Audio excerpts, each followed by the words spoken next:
जिले की हर खबर सबसे पहले आप तक पहुंचाने का वादा, बस यही है एक इरादा। आज ही लगाए अपना पद्मेश डिजिटल सेटअप बॉक्स। नमस्कार, आप देख रहे हैं पद्मेश 24/7। आपके साथ मैं हूं कृष्णा सिंडे। न्यूज बुलेटिन की शुरुआत करते हैं हेडलाइन से।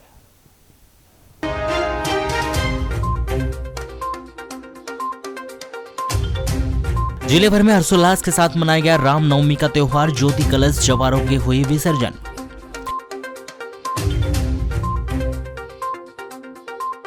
बिजली विनियामक आयोग ने बिजली के बढ़ाए 3% दाम। बढ़े हुए दाम के साथ मिलेगा बिजली बिल।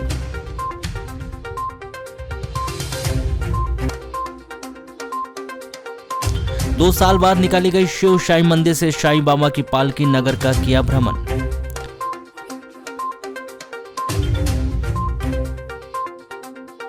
भीषण गर्मी की चपेट में बालाघाट जिला। मौसम वैज्ञानिकों ने जारी किया लू से बचने का अलर्ट।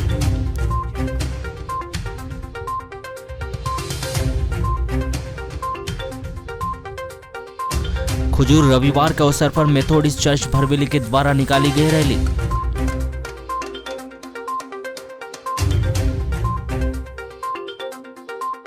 नाली की सफाई नहीं होने से परेशान शहरवासियों को 181 पर करनी पड़ रही शिकायत।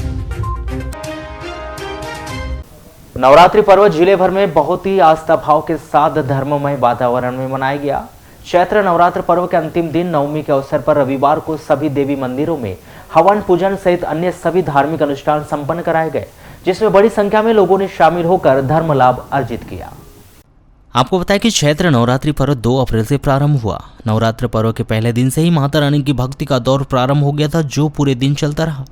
कई भक्तों ने पूरे नवरात्र पर्व पर उपवास रखकर पूरी तल्लीनता के साथ माता रानी की उपासना की। पूरे नवरात्र पर्व के दौरान देवी मंदिरों में भक्तों की काफी भीड़ रही। भक्तों के द्वारा देवी मंदिरों में आकर माता रानी की पूजा अर्चना कर परिवार के सुख समृद्धि के लिए कामना की गई। नवरात्र पर्व के दौरान देवी मंदिरों में मनोकामना ज्योति कलश स्थापित किए जाते हैं तथा उनका नवमी के दिन विधि विधान के साथ विसर्जन किया जाता है। देवी मंदिरों में स्थापित किए गए ज्योति कलशों का रविवार की शाम नवमी के अवसर पर कलश शोभा यात्रा निकालकर कुंड में विसर्जन किया गया। नगर के जयस्तंभ चौक के समीप स्थित मां त्रिपुर सुंदरी मंदिर से शोभा यात्रा निकालकर वहीं समीप ही बनाए गए कुंड में ज्योति कलशों का पूरे आस्था भाव के साथ विसर्जन किया गया। मां त्रिपुर सुंदरी मंदिर में इस वर्ष 251 मनोकामना ज्योति कलश स्थापित किए गए थे।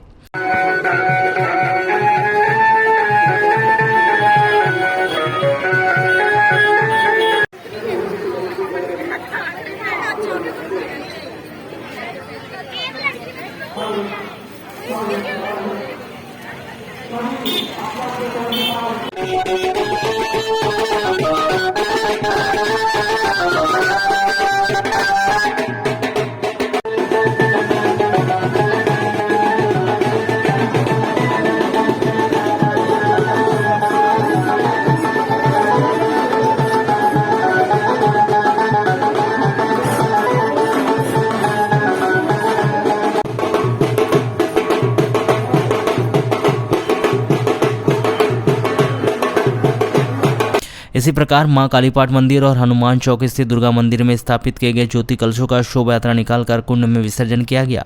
शोभा यात्रा में सैकड़ों की संख्या में महिलाएं शामिल रही। देवी मंदिरों के अलावा श्रद्धालु भक्तजनों के द्वारा भी घरों में भी जो आवारा बोए गए थे, जिनका पूरे 9 दिनों तक भक्तिभाव के साथ पूजन अर्चना किए गए। वहीं नवमी के दिन जवारों का विसर्जन किया गया। सभी विसर्जन स्थलों में सुरक्षा व्यवस्था के मद्देनजर पुलिस बल तैनात कर दिया गया था। शहरी क्षेत्रों के अलावा ग्रामीण अंचलों में भी जवारे विसर्जन शोभा यात्रा निकालकर भक्ति भाव के साथ विसर्जन किया गया।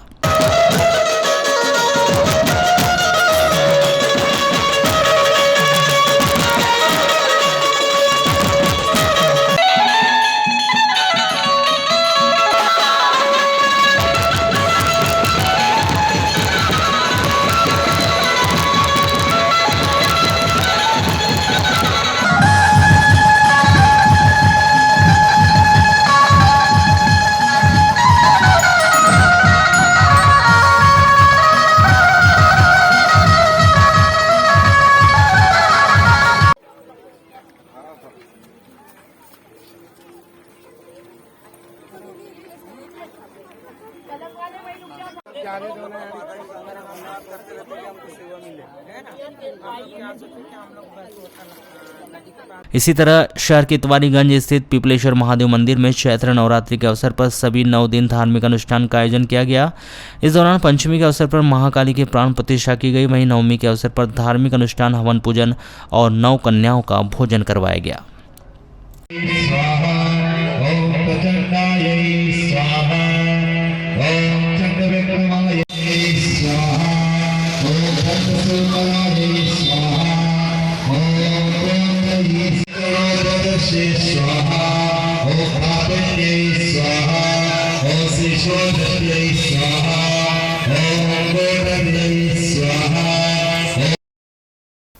शहर के शिव शाही मंदिर से प्रतिवर्ष के अनुसार इस वर्ष भी रामनवमी के अवसर पर शाही पालकी यात्रा निकाली गई, जो शहर का भ्रमण करते हुए पुनः शिव शाही मंदिर पहुंची।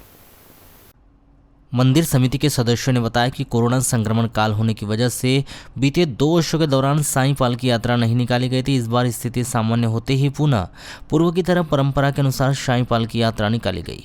साईं पालकी यात्रा के पश्चात दोपहर 12 बजे प्रभु राम का जन्मोत्सव और महाप्रसाद वितरण श्री शिव शाही मंदिर में रखा गया। इस दौरान भक्तों ने उपस्थित होकर महाप्रसाद ग्रहण किया।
वाराणसी नगर में रविवार को श्री राम नवमी के पावन अवसर पर श्री राम नवमी आयोजन समिति के तत्वाधान में विशाल भगवा बाइक रैली का आयोजन किया गया, जिसमें श्री राम मंदिर में पूजा अर्चन कर बाइक रैली निकाली गई। इस दौरान पूरे नगर में भक्तिमय माहौल बना रहा और सभी वर्ग के लोगों ने रैली में बढ़ चढ़कर भाग लिया। इस दौरान पूरे नगर में भगवा ही देखने में नजर आए, साथ ही जय श्री राम के नारों से पूरा नगर गूंज उठा। इस अवसर पर सर्व हिंदू समाज एवं सर्व समाज मौजूद रहा। भगवा बाइक रैली में जिप्सी पर जीवन झांकी निकाली गई, जिसमें भगवान श्री राम, माता जानकी, लक्ष्मण, भरत, शत्रुघ्न एवं भगवान वीर हनुमान की झांकी आकर्षण का केंद्र रही।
जिले के खैलांजी थाना क्षेत्र के अंतर्गत आने वाले ग्राम आरंभा में कक्षा 11वीं की छात्रा भाग्यश्री पिता गेंदलाल तुरकर 17 वर्ष ने जहरीली वस्तु का सेवन कर लिया, जिसकी बालाघाट के निजी चिकित्सालय में उपचार के दौरान मौत हो गई।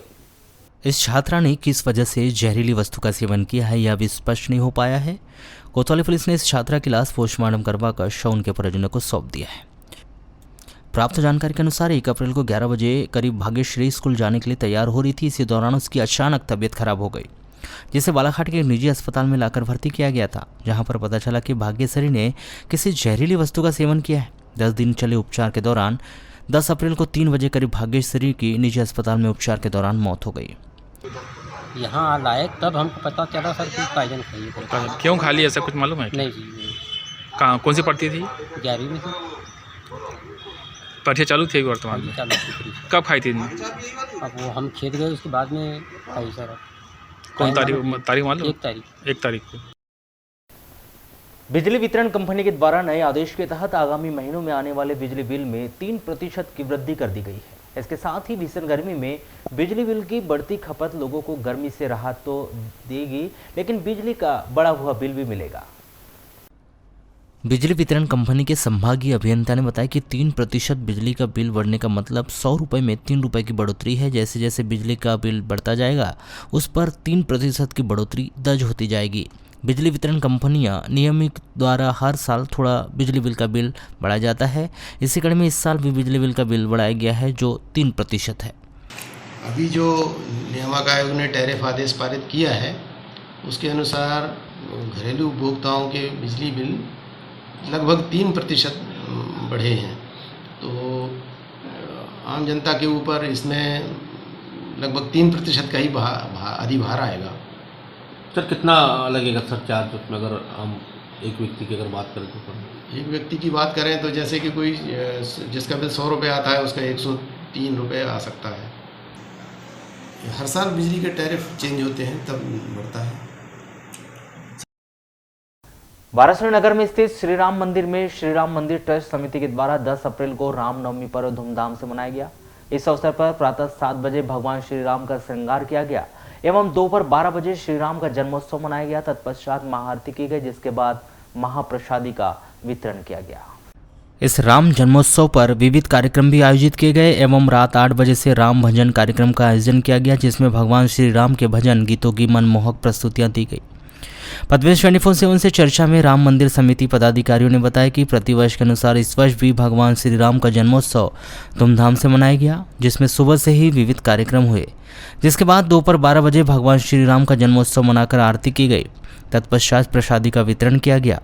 यह प्राचीन मंदिर है, जिस समय वाराणसी शहर नहीं बसा था उसके पहले का मंदिर है और जो भी भक्त जन आस्था के साथ भगवान के दरबार में माथा टेकते हैं तो उनकी मनोकामनाएं भी पूरी होती है। इस अवसर पर राम मंदिर समिति पदाधिकारी सदस्य सहित अन्य गणमान्य नागरिकों का सराहनीय योगदान रहा।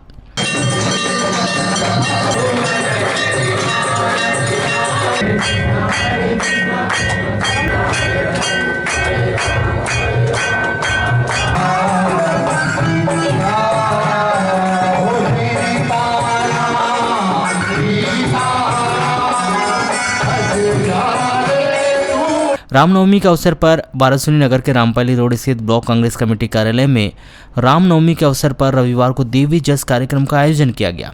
यह कार्यक्रम कांग्रेस जनों की उपस्थिति में प्रारंभ किया गया, जिसमें सर्वप्रथम मां भगवती की विधि विधान से पूजन अर्चन किए गए। तत्पश्चात महिला मंडल के द्वारा देवी जस का प्रारंभ किया गया, जिसमें महिला मंडल की महिलाओं के द्वारा एक से बढ़कर एक शानदार जसों की प्रस्तुति दी गई, जिसके बाद महाआरती कर कार्यक्रम का समापन किया गया, जिसमें कांग्रेस जनों ने बताया कि चैत्र नवरात्र पर्व क्षेत्र में हर्षोल्लास के साथ मनाया गया, जिसमें नवरात्र की नवमी और रामनवमी के पावन अवसर पर कार्यालय में मां भगवती की पूजा अर्चना कर देवी जस कार्यक्रम का आयोजन किया गया, जिसमें महिला मंडल के द्वारा जसों की प्रस्तुति दी गई। तत्पश्चात आरती कर कार्यक्रम का समापन किया गया और मां भगवती से नगर सहित क्षेत्र की सुख शांति की कामना की गई। इस अवसर पर कांग्रेस पदाधिकारी सदस्य सहित गणमान्य नागरिक मौजूद रहे।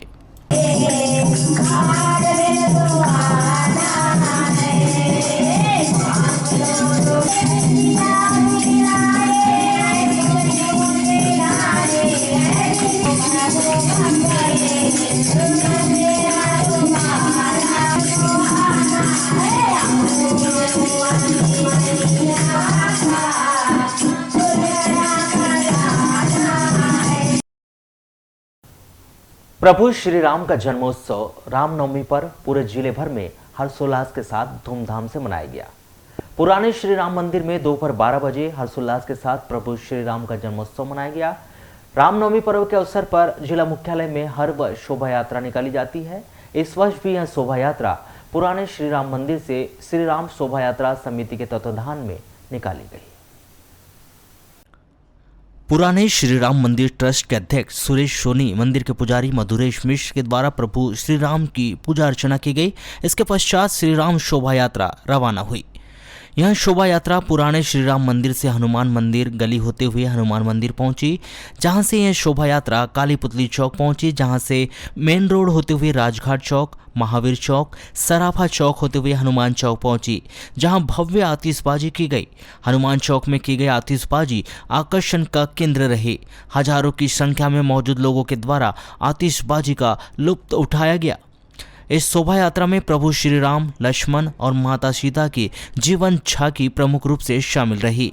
रास्ते भर में जगह जगह गणमान्य जनों के द्वारा प्रभु श्री राम, लक्ष्मण और सीता जी की आरती उतारकर पूजा अर्चना की गई। इनके अलावा हनुमान जी, तांडव नृत्य करते शिव जी, श्री साईनाथ की जीवन झांकियों के अलावा अन्य झांकियां भी शामिल रही। पूरी शोभा यात्रा के दौरान राम भक्त युवा डीजे की धुन पर नाचते थिरकते रहे। आपको बताएं कि मां त्रिपुर सुंदरी मंदिर परिसर से मुकुटधारी हनुमान जी हनुमान जयंती पर निकलने वाली चल समारोह के ट्रायल के रूप में नगर में निकले। जय वीर महावीर के उद्घोष के साथ हनुमान जी श्री राम शोभा यात्रा में पहुंचे और भगवान श्री राम का चरण वंदन किया और उसके पश्चात मुकुटधारी हनुमान जी काली पुतली चौक स्थित हनुमान मंदिर होते हुए महावीर सेना के साथ मां त्रिपुर सुंदरी मंदिर पहुंचे। इसी तरह रामनवमी पर्व के अवसर पर कांग्रेस कार्यालय में जिला कांग्रेस कमेटी के द्वारा रामचरितमानस पाठ का आयोजन किया गया, जिसमें महिला कांग्रेस के पदाधिकारी कार्यकर्ताओं के द्वारा श्री रामचरितमानस पाठ का गायन किया गया। वहीं रात्रि में नगर में निकली श्री राम शोभा यात्रा के हनुमान चौक पहुंचने पर महिला कांग्रेस के द्वारा ग्रामीण कांग्रेस जिला अध्यक्ष श्रीमती रचना लिल्लारे के नेतृत्व में प्रभु श्री राम, लक्ष्मण और सीता जी की आरती उतारी गई। इस पावन अवसर पर महिला कांग्रेस के द्वारा शोभा यात्रा में शामिल भक्तजनों को मैंगो जूस सहित ठंडे पेय पदार्थों का वितरण भी किया गया।